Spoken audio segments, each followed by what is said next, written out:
আমি কি কোনো ভুল করেছি? করিসনি? হ্যাঁ, নতুন বছরের প্রথম দিনেই খাদান ছবির ঘোষণা করেছেন দেব। কয়লা খনি অঞ্চলের রাজনীতির প্রেক্ষাপটে তৈরি এই ছবিতে দেব দৈত্য চরিত্রে অভিনয় করবেন বলে শোনা যাচ্ছে। শুধু তাই নয়, অভিনেতাকে নাকি শাহরুখের মতো পিতা পুত্রের চরিত্রেই দেখা যাবে। যদিও এখনো পর্যন্ত এই প্রসঙ্গে দেবের প্রযোজনা সংস্থা বা ছবির অন্য প্রযোজক সুরিন্দর ফিল্মসের তরফে কোনো ঘোষণা করা হয়নি। ক্যারিয়ারে এখনো পর্যন্ত কোনো ছবিতে দ্বৈত চরিত্রে অভিনয় করেননি দেব।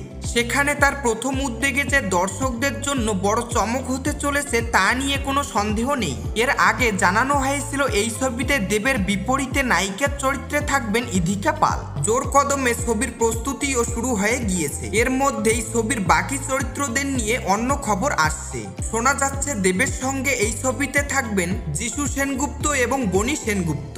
সূত্রের দাবি, দুই অভিনেতার সঙ্গেই নাকি প্রযোজকদের তরফে প্রাথমিক পর্যায়ে কথা হয়ে গিয়েছে। এখন সবটাই শুধু সময়ের অপেক্ষা।